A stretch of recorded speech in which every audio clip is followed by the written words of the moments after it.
On. Sweet. What is this nonsense?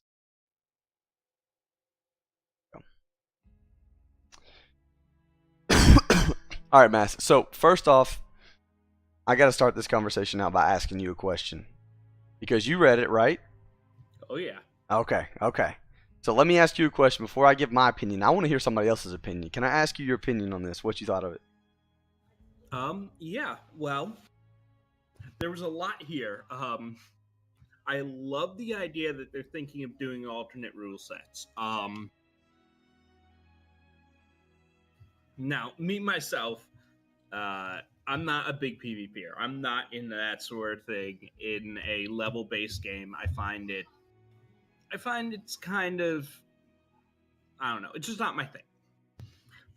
That said, the idea of having a realm, as they're calling them, specifically set up for role playing really appeals to me. I love seeing I love seeing role playing in a game. That's where the game and the makers actively take the time to build the system around it. And by doing a realm like they had in EverQuest, like the role playing server they have in EverQuest, I think that's really cool. They also discuss zones versus a seamless world in here and mention that by doing zones, it's a lot easier for them to get the sizing of the world right so that it can seem like a busy world, but without being too busy where you're competing for resources. And while I like the idea of a seamless world, I get it. All right. Well, anything else you want to add to that?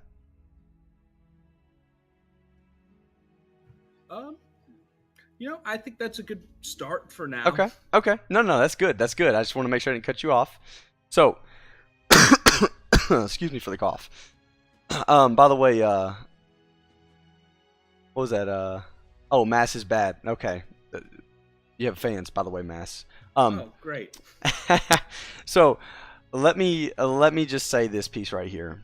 One of the things that I saw, and I read actually, I read MMORPG's post about this. So they did a little verbiage, or they did a little spotlight on Brad, and in this post actually, I read some of the comments in there. I read some of the comments in other places. There was not as big of an overwhelming positive vibe around this in other places besides on the forums and just isolated Pantheon communities. Outside of that isolated core Pantheon community, a lot of people don't like this idea of zones. They don't like this idea of multiple servers or shards or realms. They don't like all this, yada yada yada. Here's my thoughts on it. One, I love the idea that Brad has here with the fact that if we go zones, we can change the world to adjust to what the players need faster and more frequently if needed. So he's basically saying that zones allow us more freedom as a development team to adjust. That to me sounds perfect. I love that because I was one of the people that, and I know he mentions No Man's Sky in here, but I was one of the people that was excited about No Man's Sky. One of the people that was excited about other games where it's either procedural generation or it's just no zones. It's an absolutely open instance game. It's just, or not instance game. It's just an open world where as you're traveling, it's continuously generating the game in front of you, or it's non-instance, non-zone, yada yada yada. And what I found in there was, it never worked as I thought it would. I always thought that I would just run across people, that I would be in contact with people all the time. I thought that there would be, I thought it would be more like old games, but it was like one zone. I thought that was the feel of it. For example, if I think of World of Warcraft, that's a hot topic on everybody's mind with BlizzCon and everything this weekend. World of Warcraft back in the day, I think of the Barrens in Crossroads. Crossroads was a hub in the middle of Barrens. Well, if Barrens was this giant continent, then Crossroads really wouldn't have as much traffic as it did. But because it was kind of isolated to the area it was in had a lot of traffic there, especially for the level and everything. And there were zones within it. Well, I don't know. For me, when I think of worlds like that, over time they became more barren, and it felt the same, if not worse, than having a zoned game, having a non-zoned game in that aspect. So I don't know. I never really grabbed hold of that concept because it never, in my memory, every game I played with the open world concept, or even slightly closer to an open world concept, I've never played one that's been like, oh goodness, this is it. This is what it's supposed to feel like. This is what it's supposed to mean. It's never really done that. I can look back to EQ in a zoned game, and I saw the same type of behavior a lot of times, the same type of environment, the same type of, our amount of people, and that it didn't change. It didn't matter. So to me, I don't know. Again, I don't really see any benefit in the open world concept. I've never seen an open world concept game that had any true benefit to it versus zone game in my mind when I'm thinking of like community, social aspect, and things like that. So if the development team is telling me that by going with zones, they're able to not only update the game but change the game more frequently and more to what the community needs more easily, then I'm actually completely on board with it. I like it.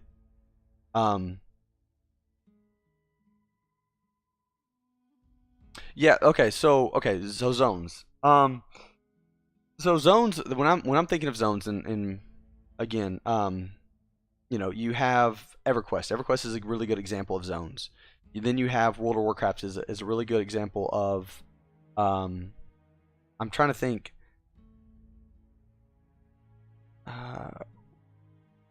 World of Warcraft actually did not have zones per se.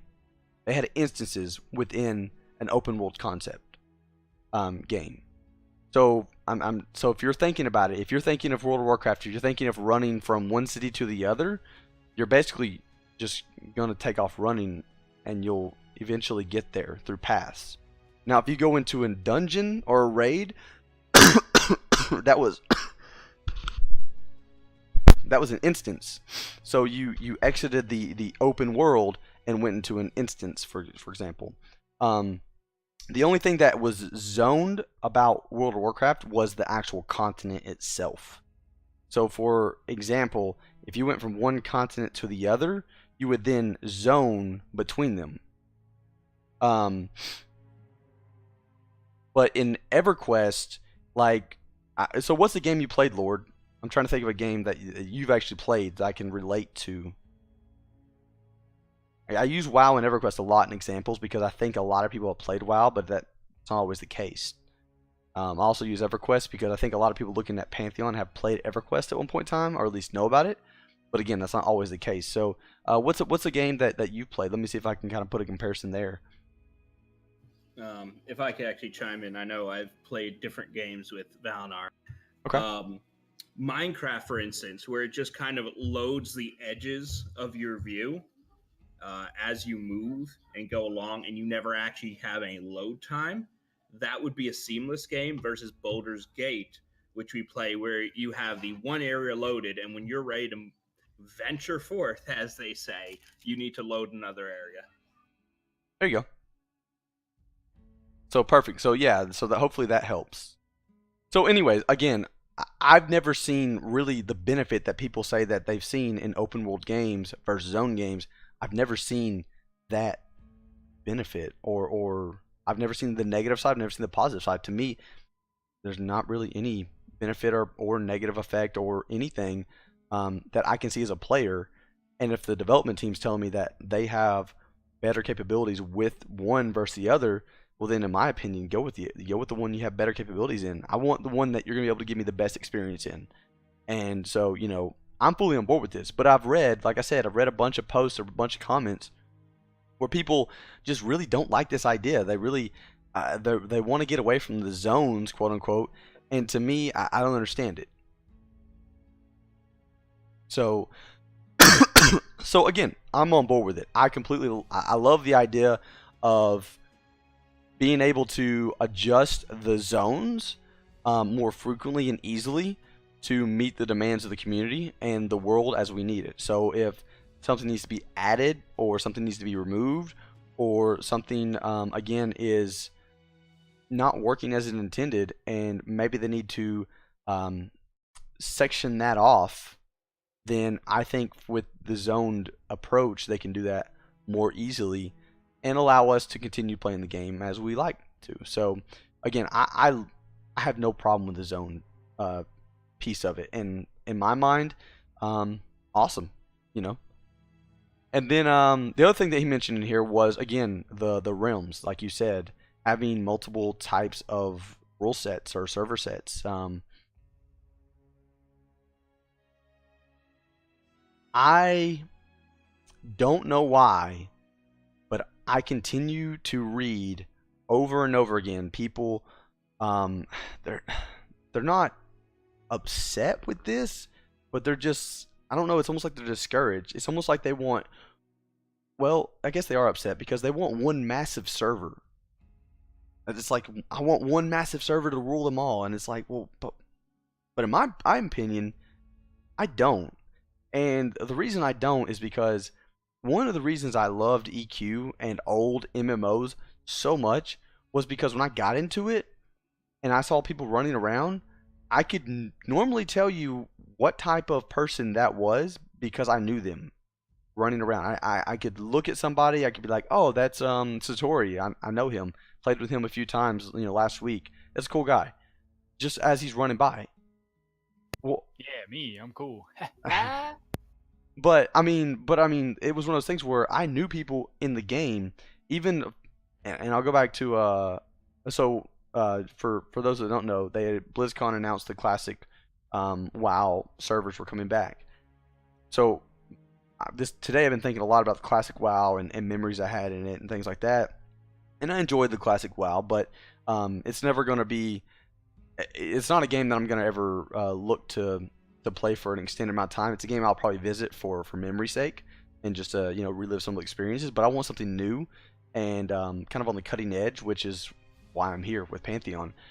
But again, I do love that old school MMO feel of a risk versus reward, the challenge, the social aspect, all of that. But I want it in a new experience, and that's where I look to Pantheon. So when I'm referring back to WoW, don't get me wrong. I'm not promoting it in any way. I'm just saying this is from my memory. But again, when I think back to World of Warcraft in the early days, you had Horde versus Alliance. Horde and Alliance could not speak. They could not talk. They could not excuse me, interact really. So what I found was, even though I could not speak or talk or interact with these individuals in really any kind of intellectual way, I still knew a lot of them because they would come to attack a Horde city.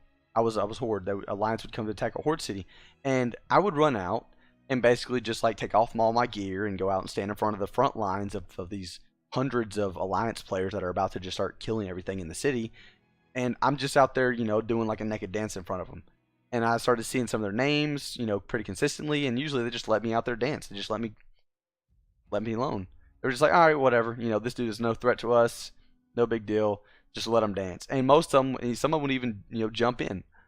But again, it's I knew their names. I could tell you, when I saw those players who they were or what class they were, what race they were, like just by their names.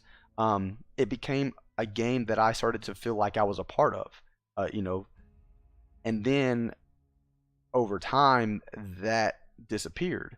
Well, and I jump into other games, especially nowadays, and most of the time I get into especially these massive servers with just a massive volume of people on there, and there's no connection like that. I see somebody and I'm like, oh, I've never seen that person before. Oh, I've never seen that person before.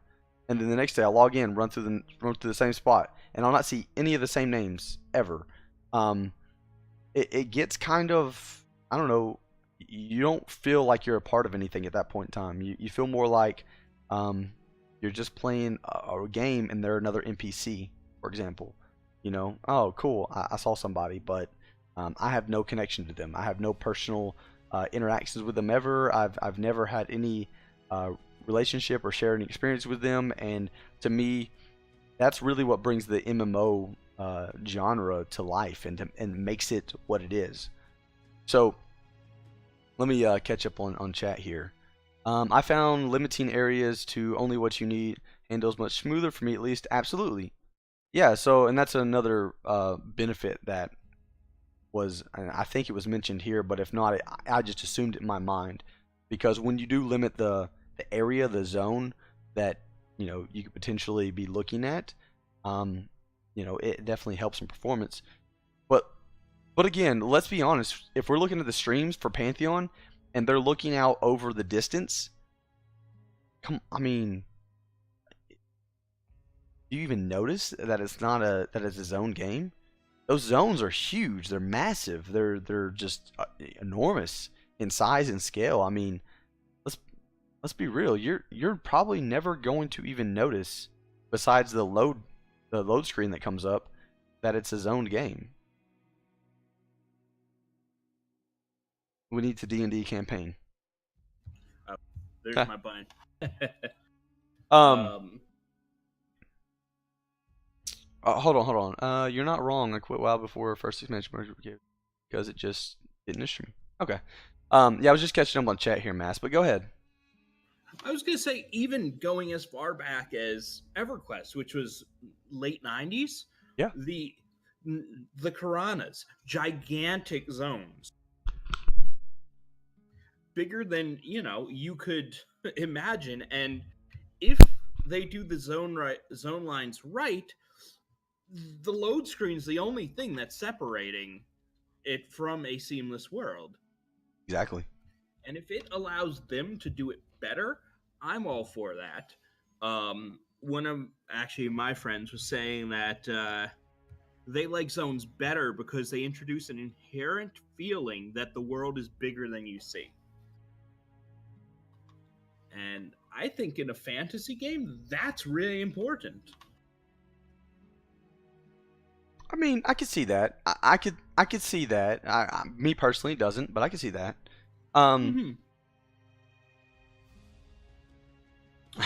Bob the bartender.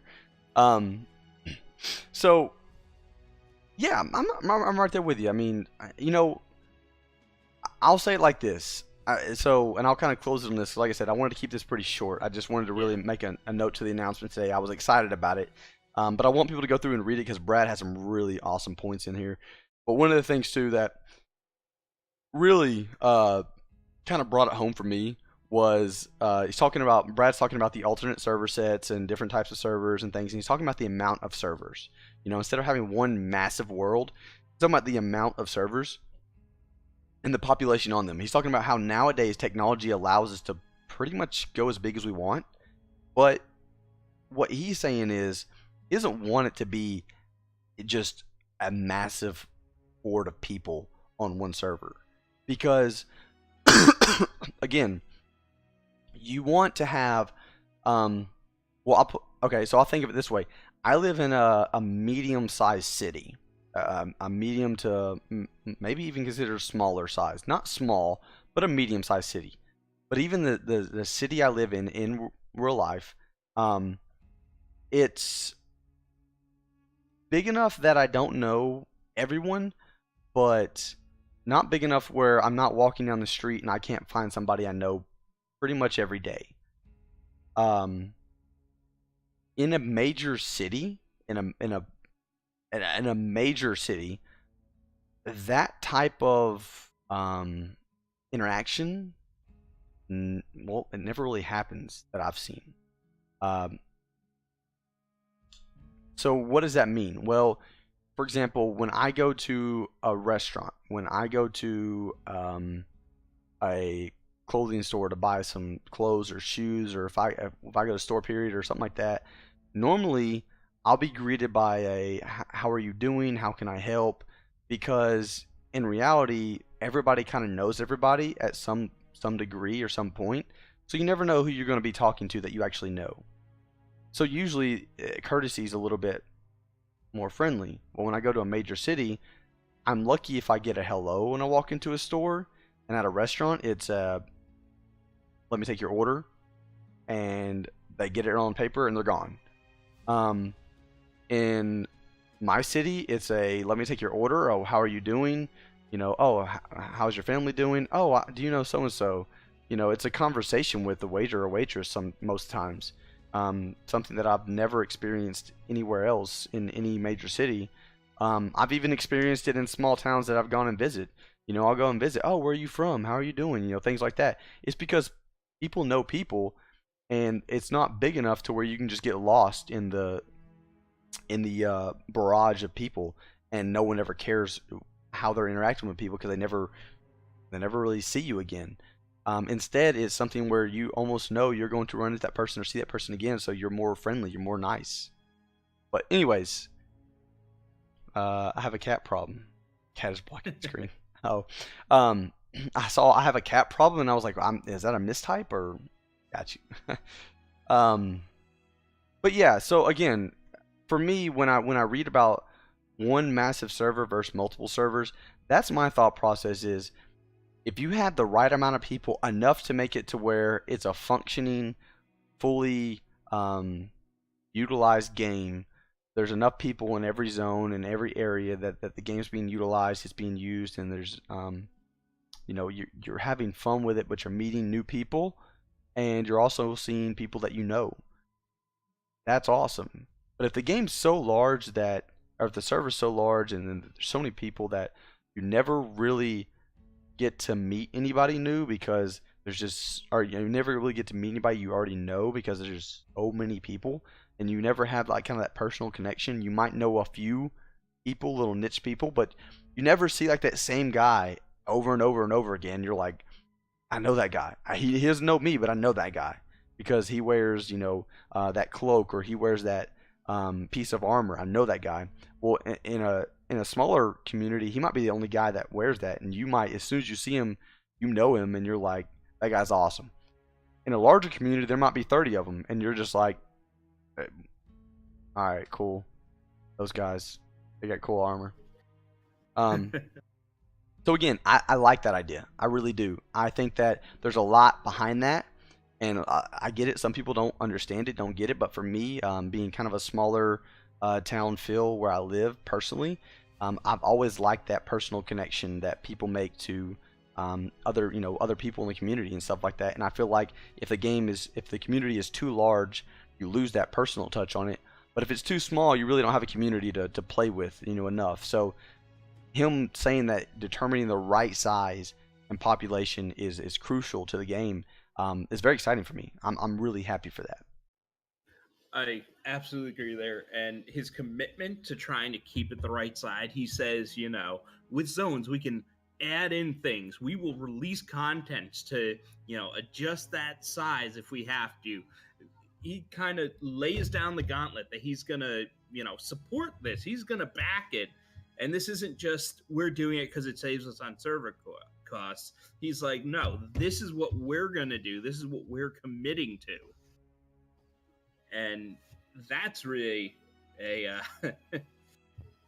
it's a nice thing to hear. Absolutely. So, all right. Well, I'm gonna end this right here. Like I said, I just wanted to kind of make a note to it. I'll put a link in the chat. That way, you might go check it out if they want. And then I'm gonna jump on some Fortnite with Satori here and try to, I don't know, not die as much as he does. But Mass, man, I appreciate you stopping by and talking. Like I said, you're welcome all the time.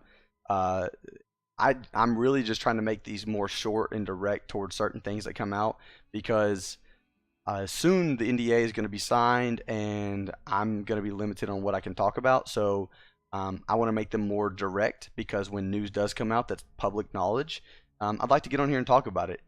So again, I've got to start practicing that so that I'm able to keep within the NDA when that is signed.